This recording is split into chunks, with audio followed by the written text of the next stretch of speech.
दिल्ली में धीरे धीरे यमुना नदी का जलस्तर घटने लगा है और एनडीआरएफ की टीमें लगातार राहत और बचाव का काम कर रही हैं। आईटीओ इलाके में रेगुलेटर टूटने से यमुना का पानी सुप्रीम कोर्ट तक पहुंच गया, लेकिन सेना के जवानों ने महज कुछ घंटों में यहां एक अस्थायी बांध बना दिया। 13 घंटे के ऑपरेशन में आप देख सकते हैं इस तरह की जो रेत की बोरियां हैं, करीबन 20 से 30 हजार रेत की बोरियों से एक अस्थायी बांध जो है वो बना दिया है। अब इस बांध को और मजबूत करने का काम तेजी से चल रहा है। अब ये बांध को परमानेंट कर दिया जाएगा और स्ट्रेंथनिंग होने के बाद आगे पानी जाने का नहीं। दिल्ली में यमुना का जलस्तर बढ़ने के बाद कई इलाकों में पानी घुस गया था। वहीं दिल्ली से सटे नोएडा में भी बाढ़ जैसे हालात हो गए। कुछ इलाकों में बाढ़ में फंसे जानवरों को एनडीआरएफ की टीम ने मदद पहुंचाई। दिल्ली के बाढ़ प्रभावित जिलों में रेस्क्यू का काम जारी है, जिसके लिए एनडीआरएफ की 18 टीमें लगी हुई हैं। अब तक 1500 से ज्यादा लोगों को बचाया गया है, जबकि करीब 4500 लोगों को सुरक्षित जगह पर पहुंचाया गया। करीब 550 जानवरों को एनडीआरएफ की टीम ने बचाया। वहीं केंद्रीय जल आयोग के मुताबिक पुराने रेलवे ब्रिज पर यमुना का पानी कम होने लगा है। वहीं पंजाब के कई इलाकों में बाढ़ ने जमकर तबाही मचाई। बाढ़ प्रभावित इलाकों में सेना ने रेस्क्यू ऑपरेशन चलाया और मदद पहुंचाई। नोएडा के सेक्टर 135 के इलाके में पानी का बहाव काफी तेज है। इस इलाके में कई जगहों पर बड़ी संख्या में जानवर फंसे हैं, जिन्हें एनडीआरएफ की टीम ने लोगों की मदद से चारा पहुंचाया। कई एनिमल्स को रेस्क्यू किया गया है। अभी स्थिति बेहतर है क्योंकि पानी अभी कम हुआ है उसका स्तर। साथ ही कई जगह से जानवरों को निकालकर सुरक्षित जगह पर पहुंचाया गया। जेसीबी मशीन भी लगातार रास्ते को क्लियर करने में लगे हुए हैं ताकि लोगों को निकाला जा सके। फिलहाल पानी का स्तर कम हो रहा है और पानी में फंसे लोगों को सुरक्षित निकाला जा रहा है। और वहीं हिमाचल प्रदेश में आई आपदा के बीच प्रभावित इलाकों का राज्य के मुख्यमंत्री सुखविंदर सिंह सुक्खू ने दौरा किया और वहां के आपदा प्रभावित लोगों से मुलाकात कर उन्हें आर्थिक मदद का भरोसा दिलाया। क्योंकि हिमाचल प्रदेश में बाढ़ और बारिश ने भारी तबाही मचा दी, वहां पर लगातार हुई बारिश की वजह से आई बाढ़ ने हर तरफ बर्बादी ही बर्बादी फैला दी है। उफनती नदियों में बड़ी संख्या में इमारतें धराशायी हो गई, जिससे राज्य के कई जिलों में लोग बेघर हो गए। सोलन के दौरे पर पहुंचे मुख्यमंत्री ने आपदा प्रभावित लोगों को हर संभव मदद का भरोसा दिया। जिनके मकान पूरी तरह नष्ट हो गए उनको 1,45,000 रुपया दे दिया है। बाढ़ और बारिश से होने वाली तबाही राज्य के लिए बड़ी आपदा बन गई, जिससे वहां के ज्यादातर जिलों में हालात बेहद खराब हो गए। वहीं उत्तर प्रदेश के कई इलाकों में नदियां उफान पर हैं। हापुड़ में गंगा का जलस्तर बढ़ने की वजह से लोगों को दिक्कतों का सामना करना पड़ रहा है। गढ़मुक्तेश्वर इलाके में गंगा का पानी कई इलाकों में पहुंच गया है। बाढ़ से बचने के लिए लोग सुरक्षित जगहों पर जा रहे हैं। वहीं प्रशासन ने स्थिति से निपटने की पूरी तैयारी कर ली है और लगातार हालात पर नजर बनाए हुए है। उत्तर प्रदेश के सीएम योगी आदित्यनाथ गोंडा जिले में बाढ़ की हालातों का जायजा लेने के लिए पहुंचे। वहां पर भारी बारिश की वजह से सरयू और राप्ती नदी अपने उफान पर है, जिसकी वजह से गोंडा में नदियों के कटरी वाले इलाकों में बाढ़ जैसे हालात बन गए और वहां रहने वाले लोगों को अपने घरों को छोड़कर सुरक्षित ठिकानों का रुख करना पड़ा।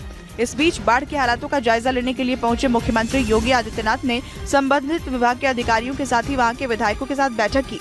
जनप्रतिनिधियों के साथ और प्रशासन के साथ हम लोगों ने बैठक की है। इस दौरान सीएम ने सभी अधिकारियों और नेताओं को अपने अपने क्षेत्र के लोगों की हर संभव मदद करने के निर्देश दिए। और इस बीच हिमाचल प्रदेश के मंडी जिले में राज्य के राज्यपाल शिव प्रताप शुक्ला ने दौरा किया और वहां बाढ़ प्रभावित इलाकों के हालात का जायजा लिया। इस दौरान वो मंडी जिले में 16वीं शताब्दी में बने एक शिव मंदिर पहुंचे और वहां दर्शन पूजन किया। कुछ दिन पहले वहां आई बाढ़ के बीच उस मंदिर के घिरे होने की तस्वीरें सामने आई थी। राज्यपाल शिव प्रताप शुक्ला ने मंदिर के हालातों का जायजा लिया और अधिकारियों से उसकी सुरक्षा से जुड़ी जानकारी ली। वैसे इस पंचवक्त मंदिर को भी कोई क्षति नहीं पहुँची, जबकि बड़े बड़े पुल ढह गए। उन्होंने इस दौरान प्रशासन को बाढ़ और मंदिर के हालातों पर एक रिपोर्ट तैयार करने के निर्देश दिए और उस रिपोर्ट को पर्यटन मंत्रालय के पास भेजने की बात भी कही। इस बीच हिमाचल प्रदेश के कुल्लू का राज्य के पूर्व मुख्यमंत्री जयराम ठाकुर दौरा करने पहुंचे और उन्होंने वहां पर बाढ़ प्रभावित इलाकों के लोगों से मुलाकात की। इस दौरान उन्होंने बाढ़ प्रभावित इलाकों के हालात देखे। हिमाचल प्रदेश के कुल्लू में भी भारी बारिश और बाढ़ की वजह से बड़ी संख्या में लोग प्रभावित हुए, क्योंकि कुल्लू में बड़ी संख्या में लोगों के घर नदियों में समा गए, जिसकी वजह से लोग बड़ी मुश्किलों का सामना कर रहे हैं। कुल्लू के दौरे पर पहुंचे राज्य के पूर्व मुख्यमंत्री जयराम ठाकुर ने सरकार से बाढ़ प्रभावितों को जल्द से जल्द मदद की मांग की। वहाँ पर जितनी जल्दी राहत पहुंचाने की कोशिश की जा सके वो करनी चाहिए। राज्य के ज्यादातर जिलों में भारी बारिश की वजह से तबाही हुई है और वहां बाढ़ प्रभावित इलाकों में अभी भी रेस्क्यू जारी है। और उधर हरियाणा में भी बारिश ने लोगों की मुश्किलें बढ़ा दी। कुरुक्षेत्र में बेहिसाब बारिश से वहां के इलाकों में इतना जलभराव हो गया कि लोग घरों में कैद होने को मजबूर हो गए। क्योंकि कुरुक्षेत्र में भारी बारिश के बाद गली मोहल्लों में पानी ही पानी नजर आने लगा। लगातार हो रही बारिश की वजह से वहां के कई इलाकों में बाढ़ जैसे हालात बन गए और हर तरफ पानी का कब्जा दिखाई दिया। लोगों को घरों का जरूरी सामान लेने के लिए भी कमर तक भरे पानी के बीच से गुजरना पड़ रहा है। इस दौरान वहां पर समाज सेवी संस्था से जुड़े कुछ लोगों ने उनकी जरूरत का सामान भी पहुंचाया, जिससे घरों में कैद होने को मजबूर लोगों को कुछ राहत जरूर मिली। इस बीच हरियाणा में बाढ़ के हालात को देखने के लिए राज्य के डिप्टी सीएम दुष्यंत चौटाला फरीदाबाद का दौरा करने पहुंचे और वहां से बाढ़ से घिरे इलाकों का जायजा लिया। इस समय हरियाणा में भारी बारिश की वजह से यमुना नदी उफान पर दिखी और उसका बेहिसाब पानी सड़कों और खेतों के ऊपर से बहता दिखाई दिया। फरीदाबाद और पलवल में यमुना के बाढ़ के पानी ने भारी तबाही मचाई हुई है। Deputy CM Dushyant Chautala tractor पर बैठकर फरीदाबाद के बाढ़ प्रभावित इलाकों का दौरा करने पहुंचे। दावा किया गया कि जिले में बाढ़ की वजह से 2.5 लाख एकड़ से ज्यादा फसल बर्बाद हो गई। इस दौरान उन्होंने बाढ़ प्रभावित लोगों से भी मुलाकात की और उन्हें आर्थिक मदद का भरोसा दिया। इस बीच उत्तराखंड में भारी बारिश को लेकर मौसम विभाग ने अलर्ट जारी किया, तो वहां लगातार हो रही बारिश की वजह से कई जिलों में पहले से ही बाढ़ जैसे हालात बने हैं और इस दौरान वहां 4 धाम यात्रा पर जाने वाले कुछ श्रद्धालु फंस गए, जिन्हें एसडीआरएफ की टीम ने रेस्क्यू कर सुरक्षित जगह पर पहुंचाया। बताया गया कि ये लोग 4 धाम यात्रा के लिए वहां पहुंचे थे, लेकिन भारी बारिश की वजह से बाढ़ जैसे हालात बने और वो उसमें फंस गए। वहीं मौसम विभाग ने 16-17 जुलाई के लिए अलर्ट भी जारी किया। देहरादून, टिहरी, पौड़ी गढ़वाल और हरिद्वार में भारी बारिश की आशंका जताई। नैनीताल, चंपावत, उधम सिंह नगर में आंधी तूफान की भी आशंका के साथ ही भारी बारिश की संभावना जताई गई। उत्तराखंड में भारी बारिश से लगातार कई जिलों में हालात बेहद खराब बने हुए हैं।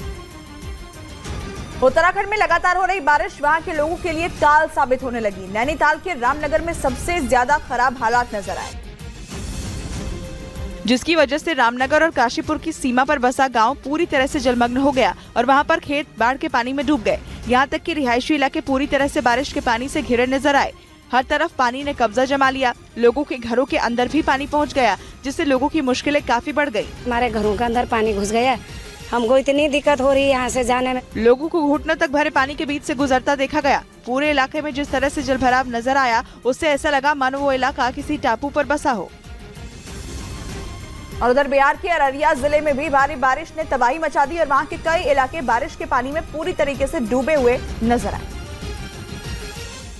और वहां दूर दूर तक सिर्फ पानी ही पानी नजर आया। कमर तक भरे पानी के बीच से लोग आते जाते भी दिखाई दिए। लगातार हो रही बारिश की वजह से अररिया में बकरा नदी पर बना बांध टूट गया, जिसकी वजह से बाढ़ के पानी ने उस इलाके के कई गाँवों में कब्जा जमा लिया और पूरे इलाके को टापू में बदल दिया। बांध टूटने की वजह से इलाके में घुस रहे बाढ़ के पानी की वजह से हर तरफ 4 से 5 फीट तक पानी भरा दिखा। कल शाम से बढ़ना चालू हुआ है, अभी तक लगभग बढ़ ही रहा है। बाढ़ का पानी रिहायशी इलाकों में घुसने से कई गांव का संपर्क भी मुख्यालय से टूट गया और लोगों की मुश्किलें काफी ज्यादा बढ़ गई। और उधर बिहार के नवादा जिले में भारी बारिश के बाद प्रसिद्ध ककलोत झरने में उफान देखने को मिला। बताया गया कि लगातार हो रही बारिश की वजह से वहां पर किए जा रहे विकास के काम भी रुक गए,